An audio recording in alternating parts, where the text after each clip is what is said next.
Ajajaan humnoota waliigalaa waraana bilisummaa Oromoo Kumsaa Dirribii Lammeessaa Jaal Marrooni lola hin dhaabnu jechuun gabaasa guyyaa tokko dura isin qaqqabsiisne keessatti beeksiseetidha kan jiru. Marroo Dirribaan ibsa isaa keessatti wayita ammaa kanatti Oromiyaa keessatti wal waraansi humnoota mootummaa wajjin yeroo irraa gara yeroo adeemaa jiru daran kan babal'ate daran kan jabaatee jiru kan jedhe Marroo Dirribaan tarkaanfiin kunis immoo waraanni bilisummaa Oromoo yeroo kam caalaa irreen isa jabaa akka hin laafne ammas mootummaa irratti abbaa gootaa ta'uu kan agarsiisu jechuun Marroo Dirribaan beeksiseetidha kan jiru gabaasa guyyaa kaleessaa sagalee Marroo Dirribaa isin caqasiisne keessatti. Marroo Dirribaan ibsa isaa keessatti mootummaan Abiy Ahmad wayita ammaa kanatti meeshaalee waraanaa jajjamoo kan Oromiyaa keessatti takkaa fayyadamee hin beekne akkasumas immoo wal waraansa kaaba biyyattii irratti illee akka fayyadamuuf seerri addunyaa kan isa dhorku wayita ammaan tanatti garuu namichi nama nyaata Oromiyaa keessatti fayyadamuuf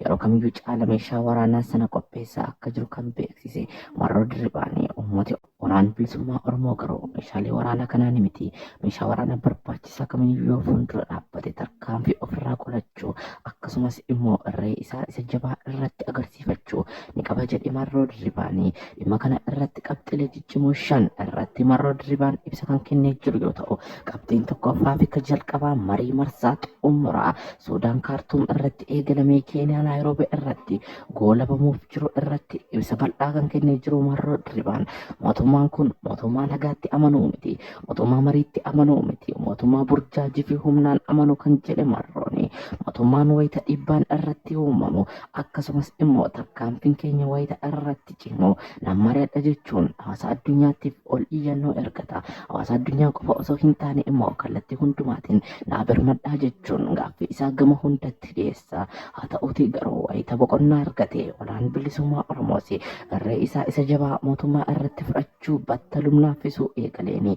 mootummaan ammas lola marsaa biraa eegala akkasumas immoo balbala nagaaf baname akka cufumuuf danqataa kana mariilee darban Taanzaaniyaatii aga Keeniyaatti biyya keessatti illee marii adeemsifaman irratti arginee jira kan jedhe Marroo Dirribaan mootummaan kun mariitti ni amana balbala isaa nagaaf ni bana jechuun daa'imatti burcuqqoo laachuu kan jedhe Marroo Dirribaan mootummaa kana faana gonkumayyuu karaa nagaatiin walii galuu akka hin danda'amne afaan qawwee fi humnaan qofa mootummaa kana aangoo irraa kaasuu akka danda'amu Marroo Dirribaan beeksisee jira. Kana irraa ka'uunis Marroo Dirribaan qabxii isaa tokkoffaa keessatti mootummaa kana faana mari'achuun fedhii waraana bilisummaa Oromoo akka hin taane waawoon marii nuffee akka jiru yeroo adda addaatti sababa mariitiin dogoggorri uumamtee jirti. Bara 1991 aga bara 2018 dogoggoratu uumame bara chaartaraa Mallas Zeenaawii waraana bilisummaa Oromoo wayita san ture gara kaampitti ol galchee deeggarsa mootummaa biyyoota lixaatiin hojiin dippiloomaasii waan hin dalagamneef akkasumas immoo waawoon mariitti waan amanuuf haa ta'uutii garuu diraamaan irratti dalagame loltuu waraana bilisummaa Oromoo gaagaamaaf isaan dhaqqabsiise. Kanaaf dogoggorri akkasii ammas irra deebiin hin hojjetamu jechuun Marroo Dirribaan akka beeksisee jiru. Marroo Dirribaan lammaffaa irratti bal'inaan kan ibse immoodha. Haala wayitaa ammaan tanatti hojii dippiloomaasii dhaabni isaa dalagaa jirudha.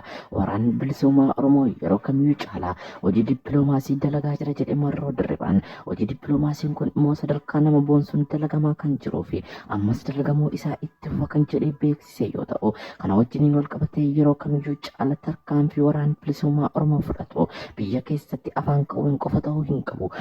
Hojii dippiloomaasiinis injifannoon galmaa'uudha qaba.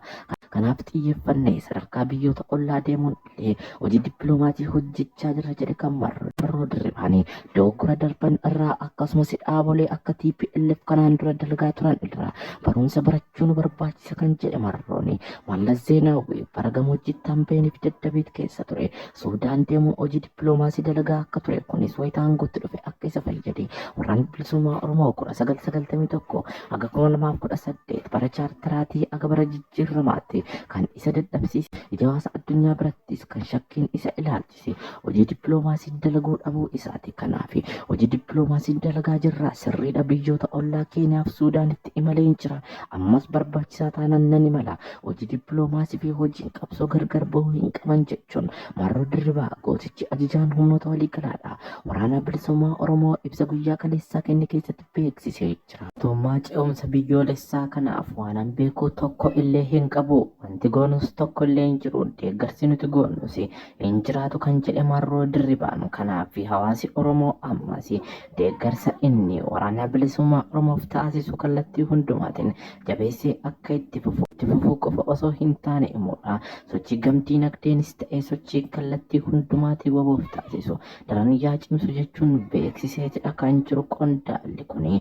Jaalmarroon akka beeksisetti wayitaa ammaa kanatti waboon meeshaalee wal waraansa ammayyaawaa hidhatee jira. Abiy Ahmadis meeshaalee ammayyaatiin nutti duulaannus meeshaalee ammayyaatiin ofirraa qolachaa jirradha kan jedhe Marroo Dirribaanii.